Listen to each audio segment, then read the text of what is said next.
देश के सबसे पसंदीदा डिबेट शो देश की बहस में दीपक चौरसिया का नमस्कार।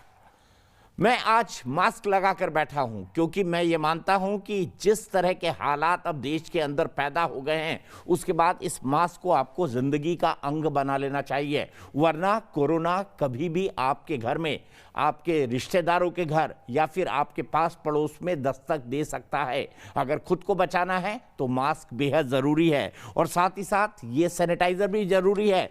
अगर आप पब्लिक प्लेस में जाते हैं, किसी दूसरी सरफेस को छूते हैं तो उसके बाद मास्क तो लगाएं ही लगाएं, लेकिन कुछ भी छूने के पहले, अपने नाक और मुंह को छूने से पहले इस तरह से सैनिटाइजर का इस्तेमाल कर ले। मैं ये चीज़ें क्यों कह रहा हूं? मैं खुद इन चीज़ों में बेहद आलसी होता हूं, लेकिन अब हालात और पानी सर से ऊपर चला गया है।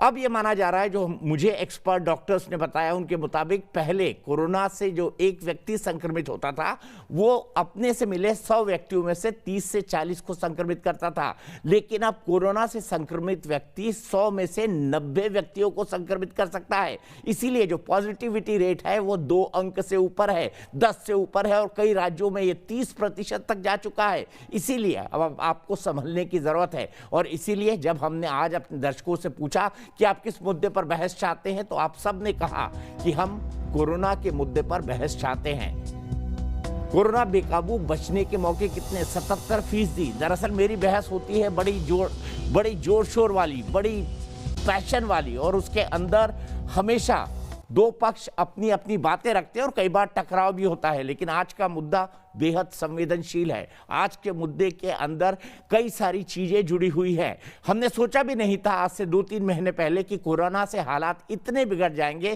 कि पूरे देश में त्राहिमाम होगा। मैं जानता हूं व्यक्तिगत तौर पर कि एनसीआर के अंदर बेड्स नहीं है। यही हालत कई राज्यों की राजधानी के अंदर है। रेमडेसिविर इंजेक्शन जो कि एक संजीवनी की तरह साबित हो रहा है वो अब नहीं मिल रहा है और इसी के लिए सरकार अब कह रही है कि उसके उत्पादन को 30 अप्रैल तक दोगुना किया जाएगा और उसकी कीमत को 3500 रुपए तक लाया जाएगा।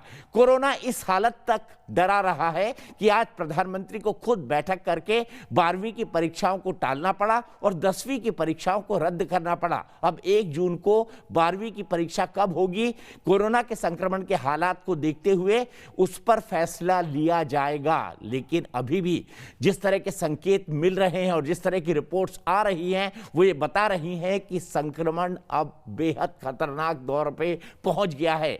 खुद एक डाइटिशियन है, चंडीगढ़ से जुड़ी है। डॉक्टर श्रेया, क्या कहेंगी, ज्यादा गलती सरकार की है या समाज की? मैं क्योंकि समाज सेविका हूं तो मुझे मालूम है कि समाज की ज्यादा गलती है यहाँ पर, क्योंकि आपकी सेहत की रिस्पॉन्सिबिलिटी आप ही की थी।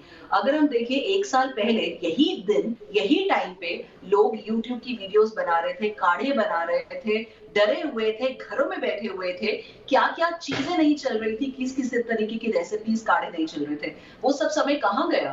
कोरोना तो बल्कि ज्यादा बदतर हो गया। कहाँ आप लोगों ने ब्लड टेस्ट करवाए? अगर आपको एस्थमा की प्रॉब्लम है, डायबिटीज की है, हीमोग्लोबिन की, अनीमिया की कमी है, तो आप घर क्यों नहीं बैठे? अभी बाहर क्यों सड़कों पे घूम रहे हो? कहाँ गए वो सारे काढ़े? कहाँ गई आपकी वो रोज की चाय, टर्मरिक, जिंजर टी और वो सब चीजें? तो मुझे ऐसा लगता है कि हम लोगों ने अपनी हेल्थ की रिस्पॉन्सिबिलिटी को छोड़ के जो इकोनॉमिकल, जो हम लोगों को एक हैम्पर आया था, जो हम लोगों को मनी बिजनेस में चाहे या फिर हम लोगों को इकोनॉमिकल डेफिनेटली क्रंच से इम्पैक्ट मिला था, तो मुझे ऐसा लगता है जैसे ही हम लोगों को मौका मिला हम लोग वापस अपने काम में चले गए। दुकानें खुल गई, अट्रैक्टिव ऑफर्स आने लग गए, लोग अब इकट्ठे हो रहे हैं। मास्क लगाए ना लगाए, इम्यूनिटी अगर आपकी बहुत ही ज्यादा कम है, अगर आप कोई पेशेंट है, आप बाहर गए हैं, क्योंकि ये जो वायरस है ये आपके रेस्पिरेटरी सिस्टम, आपका नोज, आपका थ्रोट, आपका लंग, इन सबको खराब करता है। इसका इंक्यूबेशन पीरियड हमें मालूम है कि 1 दिन से 13 दिन तक रहता है।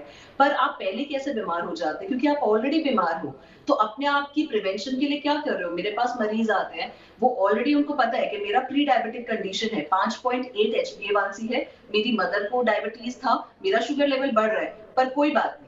अभी ब्रेड पकोड़ा खा रहे हैं, अभी जैसे कल बैसाखी थी तो लोग चाहे लड्डू खा रहे हैं, चाहे वो गए हुए हैं, वो फिर से अब बैसाखी में हमने खुलेआम देखा है कि जलेबियां बन रही हैं, ब्रेड पकोड़ा बन रहे हैं। तो मुझे ऐसा लगता है कि हम लोग वो जो डर था, क्योंकि लोगों की भूलने की जो गंदी आदत है ना बहुत जल्दी भूल जाते हैं। बहुत ये जल्दी भूल गए जाते हैं। कि बिल्कुल सही शब्द पकड़ा डॉक्टर श्रेया, बहुत जल्दी भूल जाते हैं।